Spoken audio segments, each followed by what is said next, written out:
Él logró que el Estado salvadoreño, que ya no tenía control sobre su territorio, ahora sí tiene control, pero él va más allá y pasó de no tener control a tener todo el control. El presidente Bukele no es lo que pinta, que aunque hay determinados resultados en El Salvador, el costo de eso, ya las implicaciones, las afecciones, el daño colateral y lo que se está, de alguna manera, la factura que está pagando El Salvador no es la que queremos pagar el resto de los latinoamericanos. Hablo de lo que dio inicio a la reelección, que fue el despido, la remoción de los jueces de la Sala de lo Constitucional.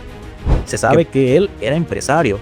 Entonces, un empresario con tendencias muy marcadas de izquierda, porque esa es otra cosa que muchos omiten, él comenzó como alguien de izquierdas. De hecho, él se introdujo a la política nacional de la mano de un partido de izquierda abiertamente socialista, nada de socialdemócrata, no, de izquierda socialista. América Latina está llena de historias, retos y oportunidades. En Código Latán conectamos las ideas de libertad con la realidad de nuestra región. Cada semana, junto a invitados expertos, exploramos economía, política e historia, con ejemplos claros y análisis riguroso, para que cualquier ciudadano pueda entender, cuestionar y actuar. Bienvenidos a Código Latán, donde analizamos la realidad con perspectiva liberal. Buenas tardes, estimados amigos. Estamos en su programa Código Latán, un programa del Instituto Ecuatoriano de Economía Política y Estudiantes por la Libertad Ecuador.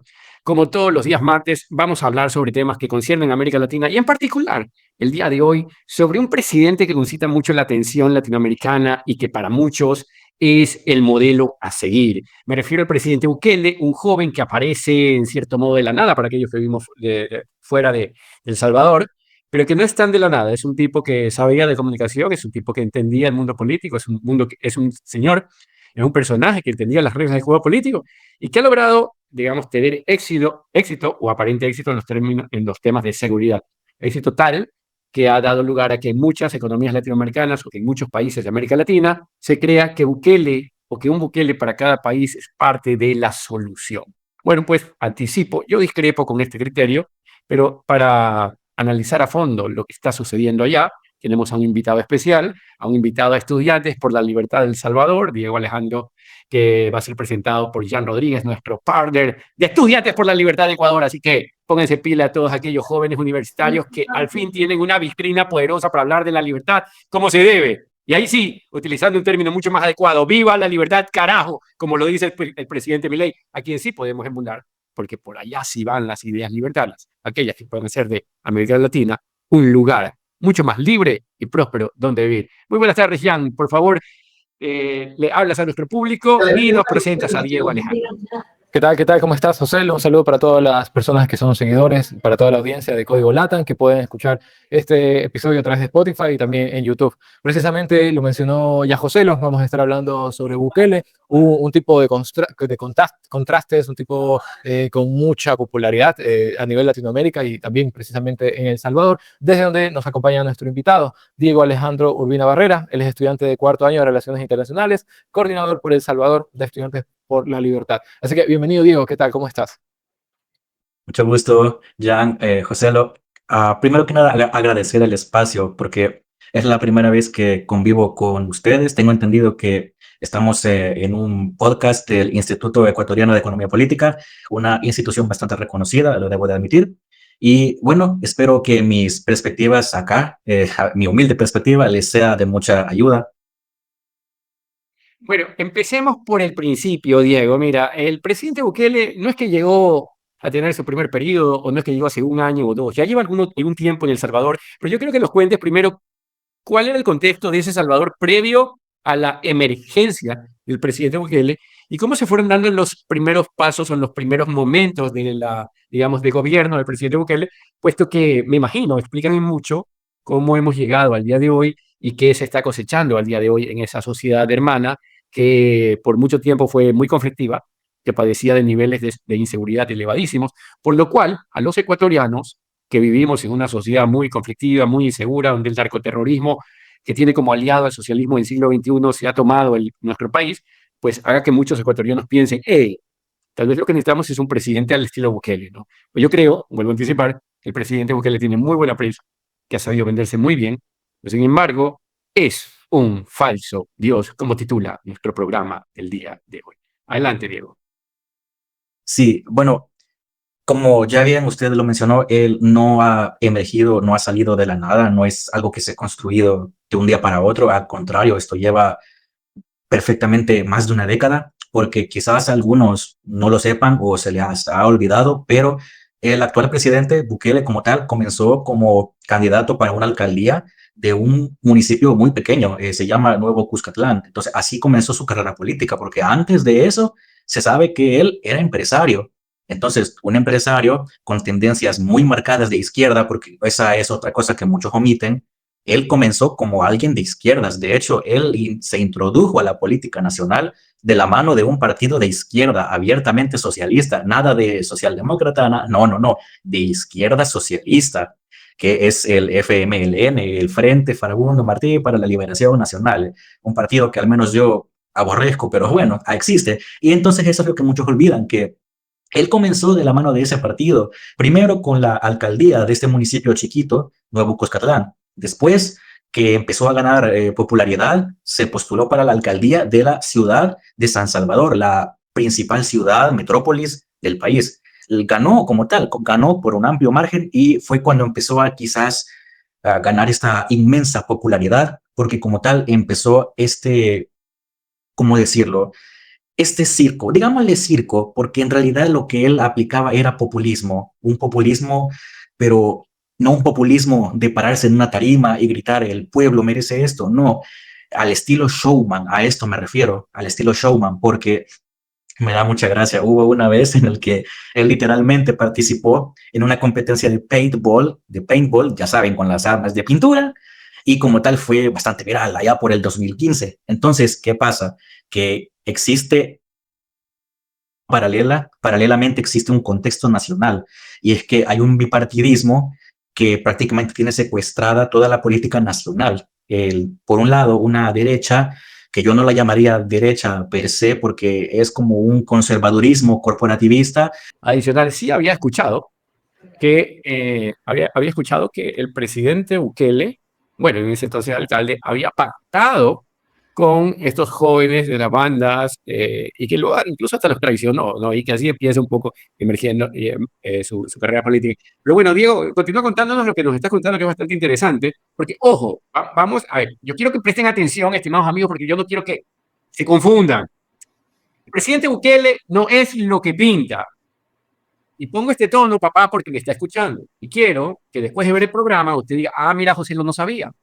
Y así como mi papá está confundido, este programa tiene que servirle a muchos otros para entender que aunque hay determinados resultados en El Salvador, luego nos contará Diego qué tan cierto o no es cierto esto, parece que es cierto, el costo de eso, ya las implicaciones, las afecciones, el daño colateral y lo que se está, de alguna manera, la factura que está pagando El Salvador, no es la que queremos pagar el resto de los latinoamericanos en orden a tener lo que se debe tener en una sociedad normal. Adelante.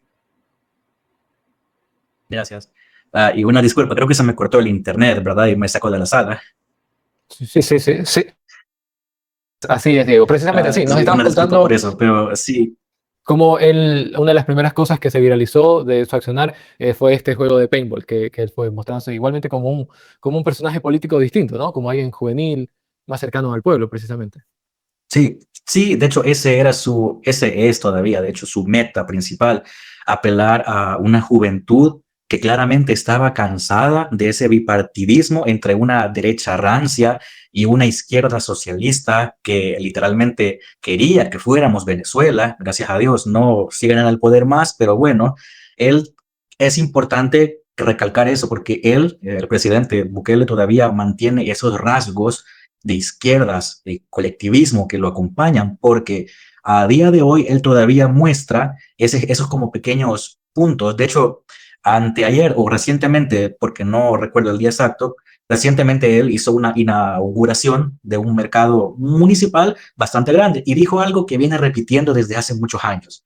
Él, y cito, él menciona que lo público debe ser mejor que lo privado, que lo colectivo debe ser mejor que lo privado.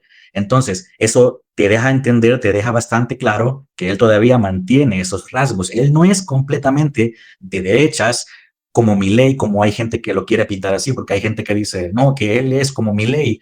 cosa que no es cierto y ya quisiera yo que así fuera. Claro, pero no lo es. La gente lo que ve en él es simplemente un modelo de seguridad muy efectivo, porque es la realidad, no lo voy a negar, eso nadie lo puede negar, que es bastante efectivo, sí. Ahora, y eso no es lo que criticamos, eso dejémoslo aparte, lo que estamos criticando o viendo es sus políticas que no tienen que ver con eso, sus políticas, por ejemplo, económicas, cómo maneja él el gobierno, el Estado en sí, y es lo que les mencionaba, que él viene desde hace ya bastante tiempo construyendo esa imagen pública de él, porque después de que fue alcalde de San Salvador, vino un punto de quiebre entre el bipartidismo, en el que él se quiso postular de nuevo para la alcaldía de San Salvador, pero lo expulsaron del partido de izquierda al que pertenecía. Entonces, él vio quizás esta oportunidad de oro en la que dijo, bueno, la gente está harta de la derecha, de la izquierda, presentémonos como tercera vía. Y así lo hizo. Agarró un partido que ya existía, que no era tan querido como digamos, pero él se encargó de depurarlo, por así decirlo, y entonces se introdujo en él, ganó la presidencia y bueno, empezó este, este cuento, esta novela que me gusta decirle, esta novela fantástica, muy mágica, que fue desde el 2019 hasta la actualidad, porque lo que pasa es que, como ya bien lo mencionaba José, existe un antes y un después de él, existe un antes y un después en la historia de El Salvador, porque la realidad nacional de antes era que las pandillas dominaban casi que todo el aspecto de la vida diaria, de la vida cotidiana. No podías salir a la calle, hacer algo, ir a un parque tranquilamente con tus amigos. Algunas personas no podían salir a ciertas horas de la noche, un toque de queda prácticamente de facto por estas pandillas. Los negocios eran muy difícil poner un emprendimiento propio porque tenías que pagar un derecho de piso a estas pandillas por el simple hecho de tú poner un negocio, aunque no quisieras, y si te negabas, bueno, te mandaban con Dios Padre Creador y nadie quería eso. Entonces, ¿qué pasa? Que entra él a la presidencia en 2019 y empieza de nuevo este tipo de showmanship, esta estrategia de publicidad personal que él tiene desde ese entonces. De hecho, no sé si se recordarán, pero estoy seguro que muchos de acá sí. En el 2019, él implementó una serie de, digámosle, de órdenes ejecutivas no tradicionales, porque una orden ejecutiva tradicional se hace por papel, un memorándum, algo burocrático. Él no. Él usaba Twitter. En Twitter directamente decía, ministro de Educación, se le ordena que haga tal cosa. Y así, y se hizo viral. Se le ordena que haga tal cosa. Se le ordena que, se le ordena esto, se le ordena esto otro. Entonces, normal. Algo muy publicitario, porque ese es el objetivo, publicitarse a él, la imagen de él. Entonces, ¿qué pasa? Cae la pandemia viene a hacer esta disrupción de esa estrategia. Entonces, ¿qué pasa? Él debe hacer un cambio porque al mismo tiempo él está enfrentando, Bukele está enfrentando una retaliación, un ataque constante de estos partidos de derecha y izquierda, que uno es el Frente, el FMLN, y otro es Arena, Alianza Republicana Nacionalista, la pseudo derecha corporativista conservadora. Y como en ese entonces él solo ganó la presidencia en 2019, pero no tenía diputados en la asamblea. Eso lo vino a ganar hasta las elecciones de 2021. Entonces, ¿qué le tocó hacer? Él supo que necesitaba esperar porque él quiso implementar su estrategia de seguridad desde el inicio, pero no pudo porque se lo tumbaban estos dos partidos con la mayoría que ellos tenían en la asamblea. Esto le sirvió a él, de hecho, porque dijo, voy a esperar, pero voy a usar esto para que la gente vea, para que la gente, la masa salvadoreña vea que ellos, este grupo que no está alineado conmigo, es el enemigo y los debo poner así ante el ojo público. Y le sirvió bastante bien. Él le sabe a esto, le sabe al juego político, ya bien lo mencionaba Joselo. Él Sí. sabe cómo jugar a la política. De hecho, sí, o sea, básicamente la historia de él, al final de este episodio les voy a recomendar un podcast que hace una cronología de la historia de Bukele como tal, desde el inicio. No les voy a decir el nombre, no les voy a esperar hasta el final para invitarlos, para mantener la expectativa y que nos continúen escuchando en este episodio, pero precisamente él nace en el mundo político realizando publicidad política, realizando campañas políticas, comunicación política, y debido a su influencia en ese partido de izquierda que menciona Diego, él pide esa candidatura y pide ser esa alcaldía, por decir, y va y gana y arrasa, y a partir de eso ha seguido una estrategia casi perfecta hasta el día de hoy. ¿Hasta dónde llega ese nivel de perfección en la campaña publicitaria de Bukele? Que esto que acabas de mencionar de la inauguración de este mercado. La verdad que yo, para investigar para este programa, vi la transmisión de 1 hora de inaugurando el mercado, que sale él con un ingeniero caminando en un mercado inmenso, nuevo, que a mí, a mi opinión, me pareció muy feo, o sea, a mí me pareció como muy planificado, o sea, yo siento que era como muy de socialista, ¿no? Muy de socialista, como cuadrito por cuadrito, uno al lado del otro, el mercadito. Y te comento, Diego, que cosas que pasan aquí en Ecuador. Primero, aquí en Ecuador estamos viviendo una situación parecida a la que mencionas previo a Bukele. O sea, aquí a las extorsiones, que cuando tú abres tu emprendimiento, nosotros le llamamos vacunas. Y eso es algo que pasa y tal cual. Si no pasas la vacuna, te asesinan o te ponen una dinamita en tu casa. De hecho, hoy hubo una noticia de alguien que le pusieron una dinamita en la casa y murió. Te cuento un poco para que comprendas el contexto y por qué está aclamado una figura como Bukele a nivel latinoamericano. Y te lo ligo a lo del mercado, porque esta semana justo escuché a alguien cerca de mi trabajo, qué lindo presidente Bukele, cómo ha inaugurado un mercado hermosísimo. Entonces, para que te des cuenta de cómo la propaganda llega hasta territorios como el nuestro, ¿no? Y me pareció súper interesante destacar que ha creado, para que vean los socialistas de Bukele, que ha creado la Dirección de Mercados Nacionales. La Dirección de Mercados Nacionales y Locales Comerciales, así se llama, la Dirección de Mercados Nacionales y Locales Comerciales ubicados en espacios públicos, también conocida como Dirección Nacional de Mercados Nacionales. Tiene como finalidad la organización, planificación, fomento, regulación, modernización, control y vigilancia del funcionamiento y administración de los mercados nacionales y de los locales comerciales en espacios públicos. Precisamente, José, luego le doy la palabra, o de hecho, José lo explica a nuestra audiencia, ya que estamos desmitificando a este falso Dios Bukele. ¿Por qué la planificación no sirve, José? A ver, bueno, por partes, como dice ya el destripador. Mira, primero que la planificación central ha demostrado hasta la sociedad no alcanzar los objetivos que pretende, es decir, de alguna manera tener una sociedad más organizada. Ejemplos clásicos de una planificación central lo encontramos en la ex Unión Soviética, que implosionó, puesto que esa porquería no servía. Le sucedió también a la Alemania Oriental, al punto que tuvieron que poner un muro para evitar que los alemanes se vayan de esa Alemania. Le ha sucedido a Cuba, que durante generaciones ha tenido gente huyendo de ese país, y en última instancia, pues tenemos como ejemplo a Venezuela. Al final del día, todas estas lacras quieren quedarse en el poder y utilizan la fuerza para lograrlo. Pero, mencionado esto, más allá de que la planificación, siempre hay alguien que dice, no, pero la planificación es necesaria. Sí, pero en el sector privado. Y sí, para ciertas cosas dentro del sector público, para ciertas cosas, pero no para todo. Ellos no tienen por qué estar metidos en todo. Ellos no tienen por qué planificar tu vida, por ejemplo. Ellos no tienen ellos no tienen por qué planificar qué hacer con tu dinero, por ejemplo, qué hacer con tu tiempo, qué hacer con parte de la herencia de la abuela. Eso no tiene que ser parte de la discusión del Estado. Y cuando el Estado se mete en esa discusión, pues los resultados son terribles. Pero, bueno, mencionado esto, yo creo que era necesario. Yo quisiera hacer una acotación ya, y es que ¿cómo es? Venezuela. El Salvador y Ecuador no son comparables. Y no son comparables porque el problema que tenían los salvadoreños era uno de delincuencia, si quieres, de bandas ya juveniles, con cierto grado de terror, que hacían mucho daño, que molestaban mucho la vida, pero que no estaban propiamente asociados, no eran la contraparte fuerte de un cartel mexicano o de un cartel colombiano. No operaban con fondos del narcoterrorismo. ¿Ya? Por otro lado, El Salvador, y esto es una descripción de la realidad, es una falta, es un lugar muy pequeño, con unas dimensiones que en cierto modo te permiten mapear con facilidad los problemas, a diferencia de Ecuador, que tiene costa, Sierra Oriente e incluso Islas Encantadas. ¿Ya? Entonces, digamos, la distribución geográfica de El Salvador también permite hacer un mapeo o un barrido diferente. ¿Ya? Y por otro lado, también debemos recordar que Ecuador ya está viviendo ese problema de un tiempo para acá, producto de también lo que está sucediendo en economías vecinas como la de Colombia, que en algún momento desarmó, o sea, entre comillas, a unas fuerzas, al FARC, y esa gente que no tenía nada que hacer se vino para acá porque los socialistas del siglo XXI le abrieron la puerta. Entonces, de la noche a la mañana llegan otras lacras del crimen internacional a trabajar con la venia de los socialistas del siglo XXI. Pero bueno, dicho esto, también hay un detalle que más bien yo quisiera que me corrija. Vamos, Diego, si algo de lo que he dicho es equivocado, corrígeme, ¿eh? Yo estoy hablando, como quien dice, de oído y basado en mucho de lo que he escuchado. Dos, alguno dirá, bueno. Pero si hay seguridad, se justifica todo lo demás, porque la lectura que yo tengo de lo que estás diciendo, Diego, es, el tipo le gusta la popularidad, ¿a qué presidente no? El tipo está haciendo maravillas comunicativas, o sea, todos intentan hacerlo.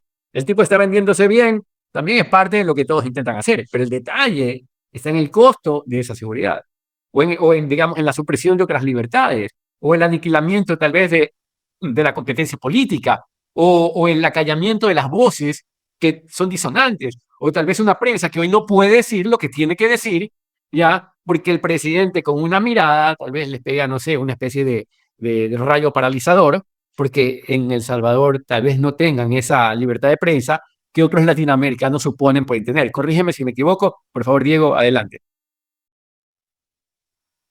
Sí, y bueno, para complementar lo que ambos han mencionado en este momento, que tiene bastante razón y tiene mucho que ver, para complementar, yo quisiera quizás poner en la mesa una explicación para que la gente quizás comprenda mejor el porqué de nuestra actualidad, pero también del por qué actúa de esta manera Bukele. Y es que antes de Bukele, el Estado salvadoreño no tenía control absoluto sobre el territorio, es decir, era un Estado fallido a todas luces, y eso cualquier académico me va a dar la razón, porque es la verdad, era un Estado fallido, un Estado que no tenía control. Pero ¿qué pasa? Llega Bukele al poder y él se encarga de darle la vuelta a eso, de corregir eso. Entonces, en este periodo de su primer mandato de gestión en 5 años, él logró que el Estado salvadoreño, que ya no tenía control sobre su territorio, ahora ya no solo, ahora sí tiene control, pero él va más allá, convirtió a un Estado, agarró a un Estado, que El Salvador, y pasó de no tener control a tener todo el control, a eso me refiero. Pero ahora no solo se limitaba a el control territorial en el sentido o en el contexto de la guerra contra las pandillas, porque así como tal se le denomina, y es que como tal sí fue una guerra. Entonces, ¿qué pasa? Que el Estado naturalmente busca controlarlo todo. Entonces, esto era bastante obvio y muchas personas sí lo logramos vislumbrar desde un inicio, porque el Estado entonces comenzaba a ganar territorio. Y eso, claro, normal, un Estado que tiene control sobre su territorio, ok, es lo normal. El problema viene cuando entonces empieza a agarrar a este Estado, ¿sí? Y a meterlo en donde no le llaman, en cosas de la economía que le corresponden a los individuos. Y ya lo mencionaba ya como tal, la Dirección Nacional de Mercados. Eso a todas luces es planificación de la economía. No es lo único, también hay otros aspectos. Y es que eso es lo que busca. Ahora, yo quisiera hacer esa acotación en que como tal no es adecuado como tal a depender del Estado, porque junto a su estrategia, el del presidente, junto a su estrategia de publicidad, él se encarga de que la gente continúe dependiendo del Estado para muchas cosas. Y eso es lo que yo debato siempre, que yo no le critico, y es que la gente como tal no le critica lo de haber erradicado o al menos limpiado, pero yo le digo erradicado a las pandillas. Eso está bueno, sí, ok. El problema viene cuando entonces el Estado te quiere venir a ti a planificar la vida, a meterse en aspectos de tu vida privada. Y eso se ve mucho aquí en la economía y en la vida privada, de que ahora la estatización está muy presente en la vida de las personas. Hay muchos procesos burocráticos que perfectamente pueden ser automatizados y no todo tiene que salir del Estado, pero esa es su estrategia, lo que él busca actualmente, lo que actualmente implementa. Diego, y bueno, precisamente repasamos cómo llega él al poder, repasamos que realiza esta limpieza de las pandillas, trae seguridad al país. Ahora viene el asunto de la primera reelección. Tengo entendido que la Constitución de El Salvador no permitía como tal una reelección. Y él, al tomarse el poder legislativo y también el poder judicial, modifica las leyes para permitirse una reelección que hoy en día se ha vuelto una reelección indefinida, donde demuestra claramente que no quiere dejar el poder por nada del mundo. ¿Cómo está esa situación? ¿Cómo se vivió ese proceso? Y entendemos que la popularidad de Bukele es tal que los salvadoreños se lo permitieron, se lo dejaron pasar. Sí, bueno, desde un inicio, él aprovecha estas herramientas que la Constitución originalmente sí le otorga, porque dentro de las leyes, dentro de la Constitución, está el hecho de que el Estado tiene esa potestad para hacer esa limpia, esa depuración del órgano judicial. Ahí, y hay que ser bien específico, porque hay una línea muy delgada, porque como tal sí se lo permite, porque estoy hablando no de la reelección, quiero ser bastante claro, hablo de lo que dio inicio a la reelección, que fue el despido o la remoción de los jueces de la Sala de lo Constitucional. ¿Qué pasa? Que el Estado sí tenía esa potestad como herramienta dentro de la Constitución de hacer esa remoción de los jueces y apuntar nuevos jueces de esta sala, ¿verdad? Del órgano judicial. El problema viene siendo de que lo hace, aprovecha un contexto político-social en el que la gente no, sin duda, sin ahondar más, dijo, sí, está bueno, se lo permitimos. Y ahí viene entonces lo que detonó la bomba, por así decirlo, que fue que ahora con los nuevos jueces hizo esta reforma a la Constitución, que como tal ya se sabe que la Constitución tiene como 5 artículos, si mal recuerdo, en el que dice que no se puede la reelección, pero con estos nuevos jueces y con la santidad de la jurisprudencia a la mano, dijeron, bueno, nosotros como jueces hacemos este pequeño memorando escrito en el que decimos que no, que de hecho sí se puede, jurisprudencia pura, le decían algunos, pero bueno, entonces viene esa bomba que explota porque entonces se añade una, una declaración de que entonces sí se puede hacer esa reelección normal. Luego, más recientemente, hizo otra alteración a la Constitución, que era de que ya no solo se puede reelegir, sino que ahora se puede reelegir cuantas veces quiera. De nuevo, porque pues la sala ahora con nuevos magistrados, pues ni modo, así lo hizo jurisprudencia. Sí, y ese es el problema, porque comenzó como algo que la propia Constitución te daba como herramienta y el problema viene siendo que cuándo, cómo y si de verdad es necesario usarlo. Y ahora el contexto es que la gente en ese contexto, perdón, político, social, se lo avaló y lo ratificó en las elecciones que vinieron, porque en el 2021 obtuvo una mayoría absoluta, absoluta. Después, su segundo mandato, donde se presentó a la reelección, ganó y otra vez volvió a obtener mayoría absoluta en la Asamblea. Entonces, sí hay como esa pequeña distinción entre decir, eso está mal, pero la gente se lo avala, entonces ¿a quién le hago caso? Hay que hacerle caso en primera al sentido común, de que si le abrieron la puerta para reelegirse, no te vayas a sorprender cuando todavía lo haga una cuarta vez, porque eso de hecho yo lo dije en un principio, hace más de un año, yo dije, yo creo que este sí se va a presentar a una tercera reelección. Algunos no me creyeron, pero bueno, tuve razón al final. Pero sí, es que ay, hay gente que se aprovecha de los contextos de la sociedad, que dice, bueno, está en un contexto de aprietos, voy a presentarme yo como un salvador, ya lo mencionaban ustedes, un dios, incluso un dios, que es ese tipo de herejía, pero ni modo, así lo hace un dios, y ganan, porque las personas, la masa, el pueblo en sí, lo que quiere es que le dejen en paz. Pero ¿qué pasa? Que entonces ya no solo te dejó en paz en el contexto de las pandillas, sino que ahora te quiere dejar en paz dándote ya un plano escrito de cómo va a ser tu vida de aquí hasta que te mueras.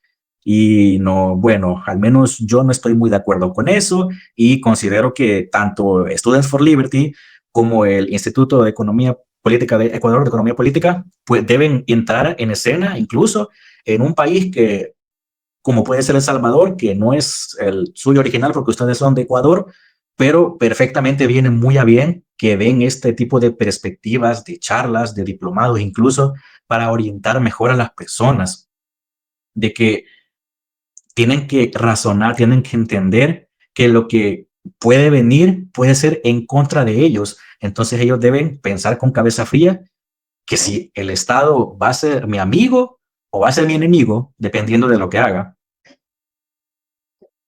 Bueno, primero que nada, Jan, yo quisiera felicitarte por haber traído a Diego aquí a la cancha. La verdad, Diego, todo lo que estás diciendo me parece fenomenal, me parece un expositor increíble, muy articulado, qué bestia, qué calidad de exponente tienen allá en El Salvador ustedes, los amigos de Estudiantes por la Libertad, más allá de que el fondo de pantalla, que en realidad me parece un banner tuyo, está, pero ahí al pelo se ve clarito la llama esta de la libertad de Students for Liberty, me parece algo fenomenal. El otro análisis también es interesantísimo y debe llamarle la atención a todos aquellos ecuatorianos que ahora ven esta disputa entre el Poder Ejecutivo y la Corte Suprema y la Corte Constitucional. Porque ya nos lo dice Diego, mira, primero removieron a los jueces que estaban ahí porque la Constitución lo permitía, y una vez que removieron a los jueces que iban a ser el obstáculo para poder tener una reelección indefinida, tenemos a un tipo que ahora sí se reelige de forma indefinida. Luego, algunos dirán, bueno, pero, José, no vamos, pero si Bukele está haciendo las cosas bien, ¿por qué no tenerlo para siempre en el poder? Señores, la historia nos muestra que ese es un error que han cometido innumerables veces las sociedades y que luego lo han pagado, y lo han pagado caro y bastante feo. La libertad rara vez se pierde de un día para otro.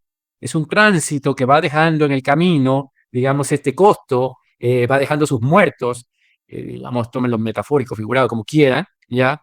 Pero va muriendo la libertad de a poco. Entonces, ojo con lo que está sucediendo, porque el día de mañana te encuentras atrapado, ¿eh? Porque ya te digo, la libertad rara vez se pierde de un día para otro y el día de mañana te encuentras atrapado. Pero vamos a un tema de fondo que yo creo también debe ser objeto de reflexión. Alguno me dirá, bueno, ya listo. Pero si la democracia así lo ha permitido, y si la voz del pueblo es la voz de Dios, pues se acabó la discusión. No, señor. No, nuevamente no. La democracia es un método de transferencia pacífica del poder. No garantiza siempre el mejor.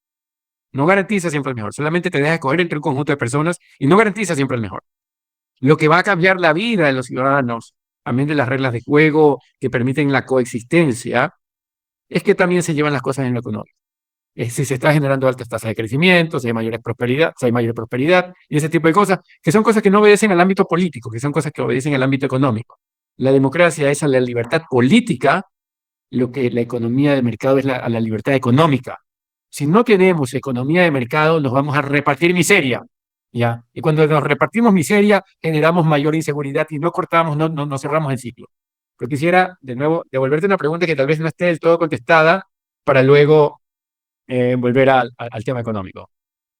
¿Sientes, se percibe que hay, digamos, menos libertad de expresión en tu país?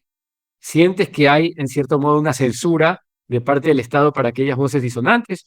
Y luego, en lo económico, ¿están creciendo o no están creciendo? Mi papá dice, pero mira, si me ha llegado una publicidad que dicen que están haciendo una cosa de tecnología, pero súper, y guau. Y yo le digo, papá, cada gobernante de cualquier país te muestra que el hospital que ha hecho cuenta con tecnología de punta. Nadie te muestra un fierro viejo.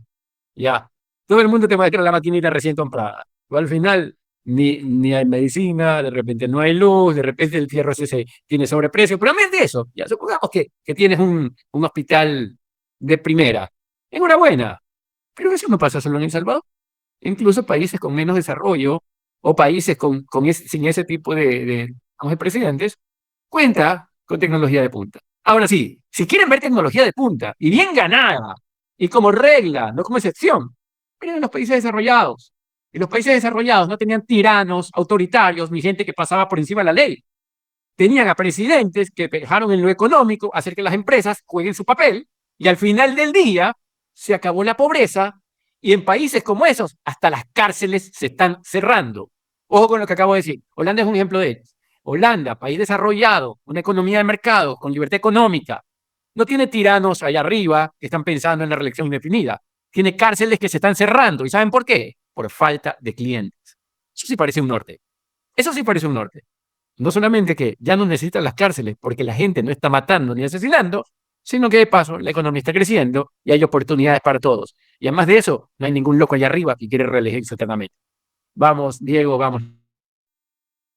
Claro. Y con esto que acabas de mencionar, de hecho, antes de dar la explicación para las preguntas que me hiciste, a abonar con que justamente recientemente Bukele, en esa inauguración del mercado ese más bonito, de estilo europeo, dijo también algo que entra a colación, y es que en temas de sociedad, y cito, él lo dijo él, ojo ahí por si me quieren decir algo después, él dijo que los salvadoreños todavía no han aprendido a vivir en sociedad de manera limpia, ordenada, casi que diciendo que no somos civilizados, que bueno, eso puede ser el tema para otra charla. No obstante, hay gente que pues lamentablemente le da la razón. Entonces de ahí el por qué se hace muy viral lo de las cárceles, lo de las nuevas normas de comportamiento en las escuelas por la ministra de Educación, que también se hizo viral. Pero bueno, lo podemos dejar para luego. Con respecto a las preguntas que me hiciste, fíjate, en cuanto a la libertad de expresión, yo lo veo de esta forma, que él cuando ya obtuvo su mayoría en la asamblea y procedió a purgar al órgano judicial, él se encargó de darle casa, y así tal cual lo digo así porque así fue, así es, se encargó de darle casa a todas las personas, digo casa de ir a cazar, no de darle una casa a una vivienda, no, pero sí de ir a cazar a todas esas personas políticos corruptos que habían estado succionando el erario público, por no decir una palabra soez, pero sí, entonces, ¿qué pasa? Cuando él se encarga de limpiar y prácticamente hacer que estas personas corruptas se fueran huyendo del país, viene como esta histeria colectiva en el que muchas ONGs tuvieron un rol importante, y es que al momento de presentar este contexto a la sociedad lo tomó quizás en el sentido malo, porque entonces ven que hay una persecución de parte del Estado a personas, a personajes de la vida pública que ya sí, ya se sabe que son corruptos, y que a un corrupto no me debería de temblar la mano para castigarlo, y cualquier persona sana opinaría lo mismo. El problema viene siendo que entonces la gente capta esto como que, entonces a cualquiera que se muestre en contra o que sea una disidencia, le puede caer un macanazo, le puede caer el Estado para decirle, un momento, ¿qué estás haciendo? Nosotros somos los buenos. Y esto tiene un rol, o tuvieron un rol muy importante las ONGs, porque en este contexto existen o existían ONGs maliciosas, y eso hay que darle por hecho que es la realidad, porque así fue. Así como existen o existían ONGs maliciosas pagadas por estos partidos políticos que ya no estaban en el poder y que ansiaban volver al poder ahora, como lo eran el FMLN, Arena y otros partidos, que ellos pagaban a estos diarios, panfletos, para meterle ese miedo psicológico a la gente de histeria colectiva. Y luego estaban las ONGs que normal hacían su trabajo perfectamente bien. Lamentablemente la gente, esto generó esta especie de histeria colectiva en la que el Estado entonces le está dando casa a personas que ellos dicen que fueron corruptos, y si bien yo ya sé cuáles personas o algunas personas son corruptos y me consta porque ya yo conozco a tal alcalde de tal municipio y sí, era corrupto, es corrupto, pero de esta otra persona que dicen que se robó no sé cuántos millones, ahí sí no sé, no lo conozco, pero ellos dicen que sí, que es un ladrón, entonces ya no sé quién es quién.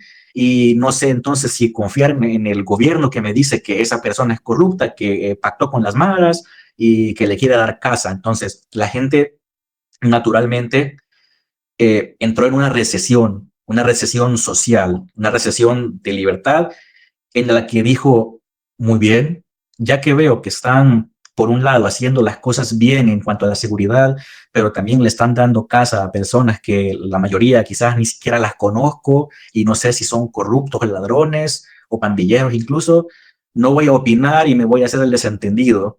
Entonces está esa no apatía, porque hay gente que dice que los jóvenes son bien apáticos. Yo no lo veo así. Es simplemente que prefieren hacerse los desentendidos porque por lo menos tienen seguridad. Y eso es un problema que a la larga nos puede afectar, porque entonces, ¿dónde queda esa actividad dinámica de la vida política pública nacional, de la democracia? Porque el ser apático, bueno, no apático, sino que hacerse el desentendido, los que dicen que, ay, no, yo no me meto en política, no me gusta, yo soy apolítico, bueno, tarde o temprano tendrán que tomar una decisión, y la democracia, al menos una democracia liberal occidental, no puede sostenerse sobre estos principios de desentendimiento social, de apatía, de llamarse apolítico. No, esto puede generar un problema más adelante. Pero como tal, sí, yo en pocas palabras diría esto. Sí, ha habido un retroceso en cuanto a las libertades de expresión, pero es por este mismo contexto, porque la gente en masa prefirió intercambiar una libertad por otra. ¿A qué me refiero? Que la gente prefirió intercambiar esta libertad de expresión para obtener la libertad o el principio que es el derecho a la vida, la libertad a vivir, porque eso es algo que en el contexto de El Salvador de antes no se tenía.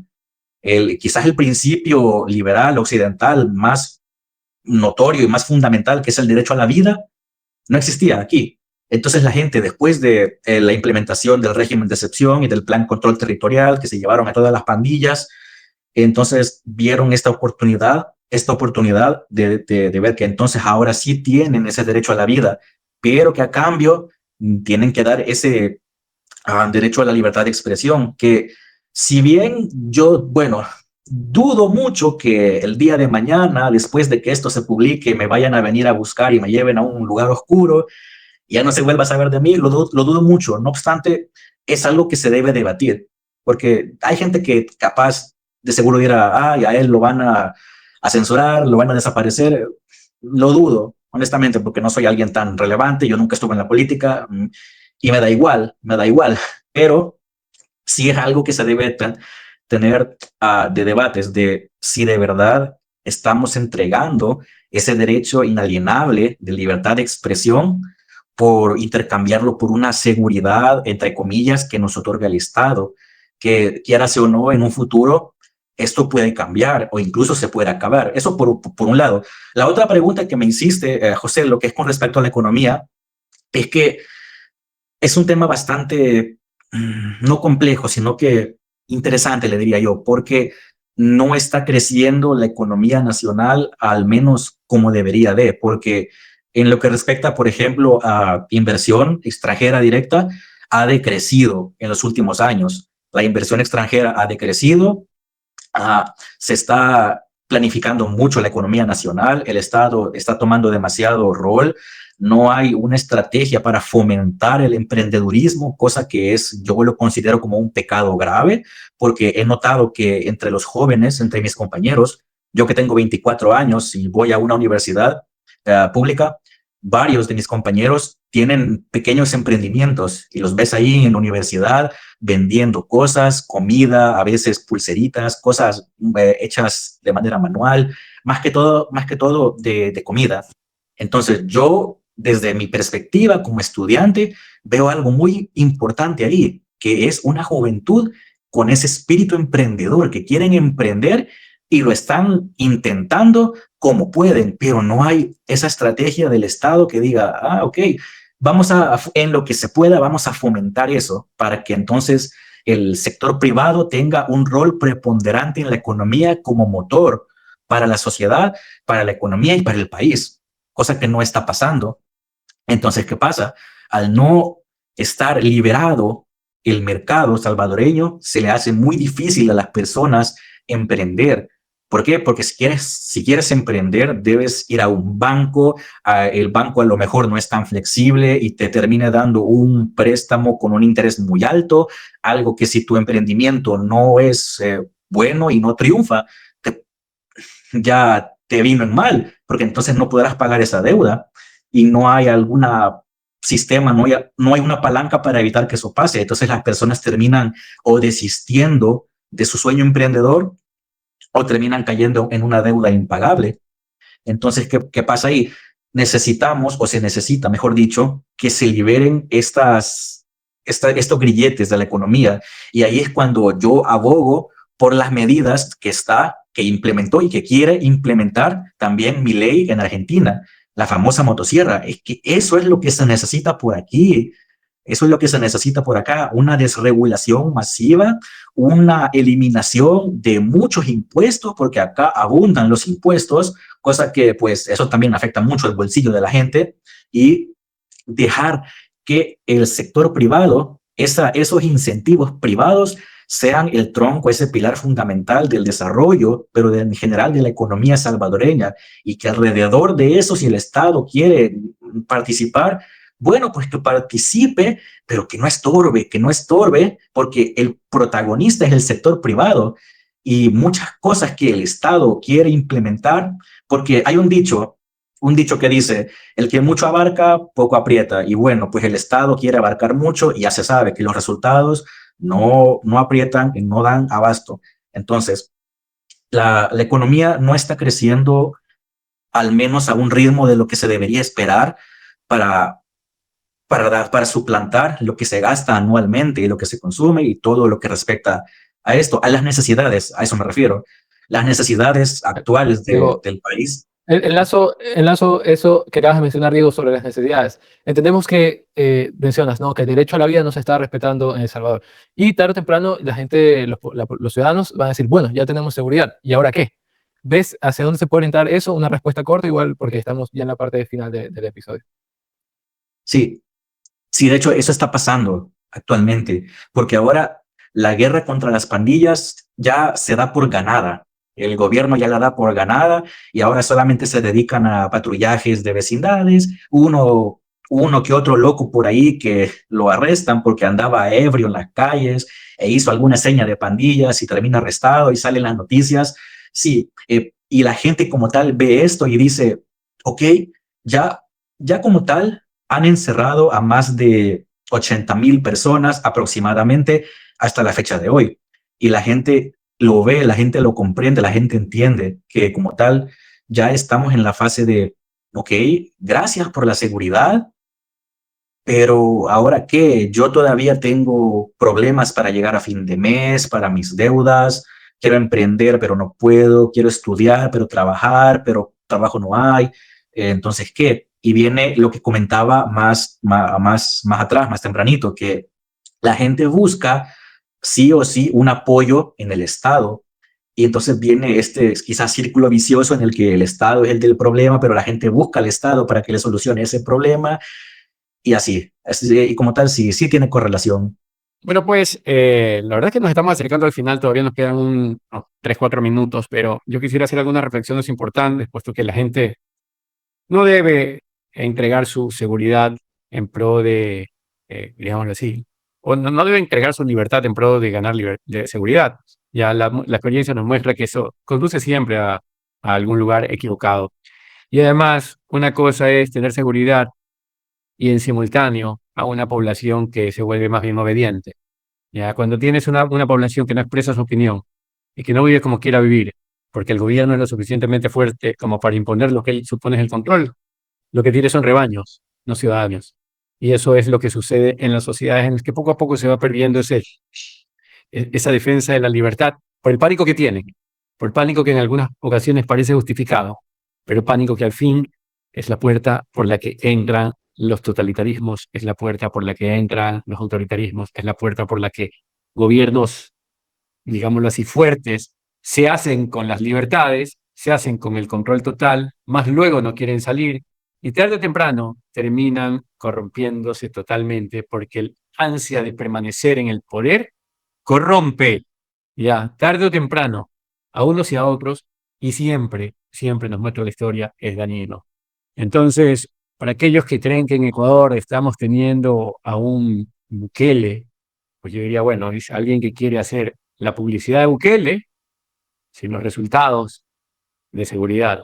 Así que, de paso, no es solamente que tenemos a un presidente con tintes autoritarios, sino que no tiene los resultados de seguridad que le han costado, digámoslo así, bastante a este país hermano como es El Salvador. Y para aquellos que nos están escuchando, por si acaso, El Salvador comparte con nosotros algo que sí es importante, y es la dolarización.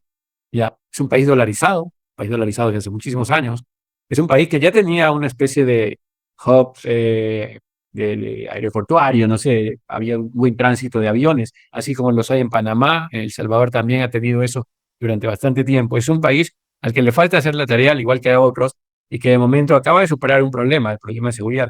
Ya, espero a un bajo costo en términos de libertades. Ya, y ojo que para mí no hay libertad perdida que se justifique, ¿eh?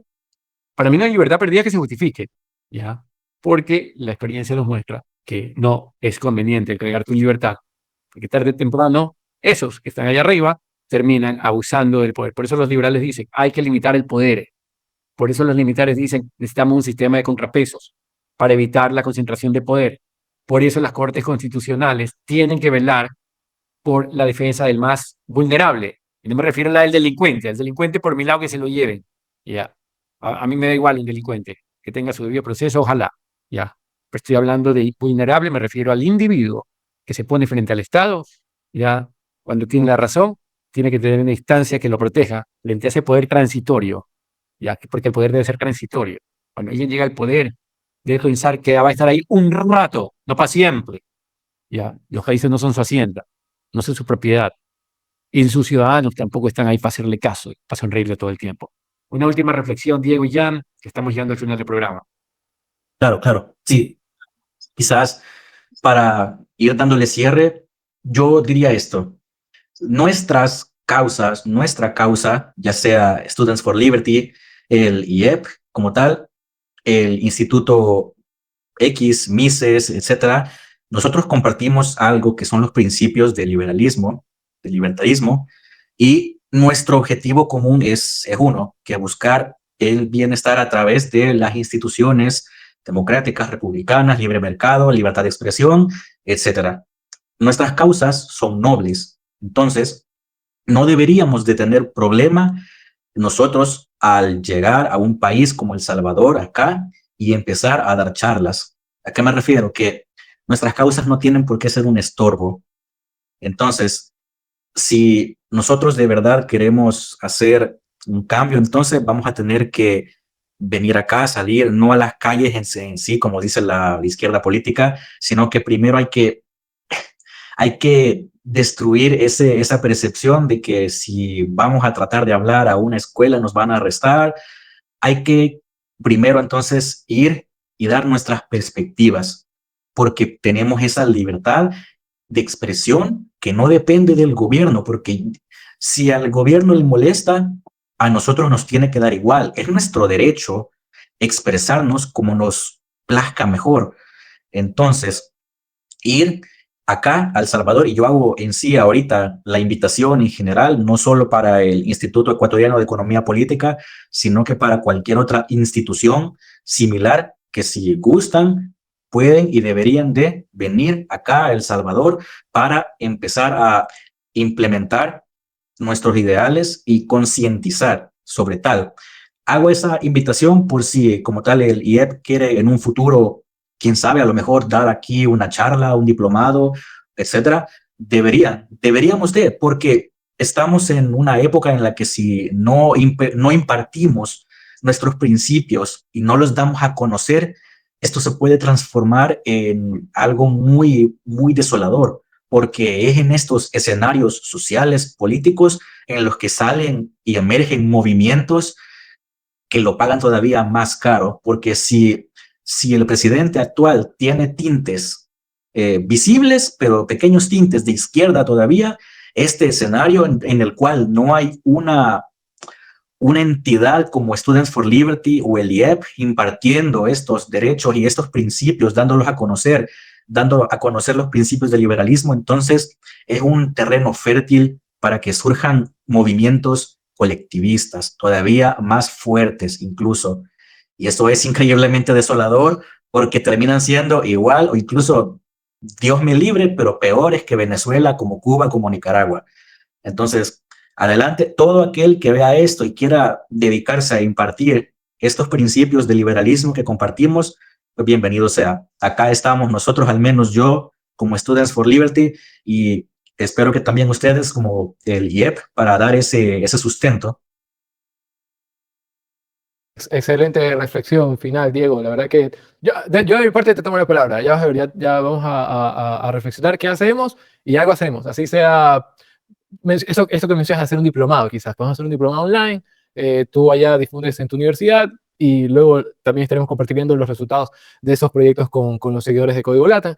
Como mencionamos, ya estamos llegando a la parte final del episodio y quiero recomendarles ahora sí el podcast a quienes llegaron hasta acá escuchándonos para que escuchen el podcast denominado Bukele, el Señor de los Sueños. Y básicamente hace un análisis de cómo ha sido el proceso de Bukele para llegar al poder, cómo ha trabajado para desde adentro ir corroyendo la democracia salvadoreña, y precisamente el primer episodio se llama Alguien como Bukele y hace una reflexión de cómo en los diferentes países de Latinoamérica es constante la frase de necesitamos a alguien como Bukele, necesitamos a alguien como Bukele. Entonces el podcast lo que hace es ir, y como lo hemos hecho en este episodio también, ir desmitificando este falso Dios que ha sido Bukele. José, llegamos al final. Bueno, pues la verdad, Diego, como dijo un amigo alguna vez, gratamente impresionado por tu elocuencia, por tu explicación, por la forma didáctica y por la forma de argumentar. La verdad es que estamos a las órdenes y ya empato contigo lo que acabas de decir. Sí, hagamos algo, démosle forma. Así como tiempo atrás empezamos esta conversación con unas frías y eso derivó en que ya esté aquí en Código Latam, pues esta conversación puede derivar en una posterior llegada más a fondo, con algo más organizado, para seguir difundiendo las ideas de libertad en El Salvador y desde luego en el resto de América Latina. Amigos, a ustedes les agradezco muchísimo haber estado hasta este momento con nosotros. Se despide usted José Andrade, junto a Jan Rodríguez y a Diego Alejandro, que nos ha acompañado desde El Salvador. No se olviden de compartirlo, de comentar, de darle like y llevar este mensaje a los demás para que sepan que hay un programa en América Latina, un programa transmitido desde Ecuador que promueve las ideas de libertad con muchísimo, digamos, con mucha valentía, con mucho orgullo y como debe ser, porque no hay nada más noble que defender la libertad. ¡Viva la libertad, carajo! Nos vemos. Chao, chao. Código LATAM es una producción del Instituto Ecuatoriano de Economía Política en conjunto con Estudiantes por la Libertad.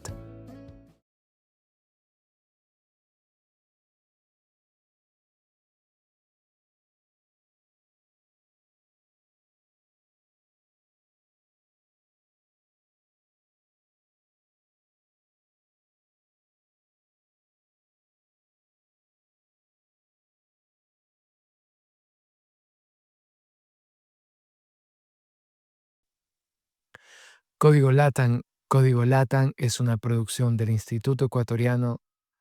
Código LATAM es una producción del Instituto Ecuatoriano de Economía Política en conjunto con Estudiantes por la Libertad. Código LATAM es una producción del Instituto Ecuatoriano de Economía Política en conjunto con Estudiantes por la Libertad. Código LATAM. Código LATAM es una producción del Instituto. Código LATAM es una producción del Instituto Ecuatoriano de Economía Política en conjunto con Estudiantes por la Libertad. Código LATAM es una producción del Instituto Ecuatoriano de Economía Política en conjunto con Estudiantes por la Libertad. Código LATAM es una producción del Instituto Ecuatoriano de Economía Política en conjunto con Estudiantes por la Libertad.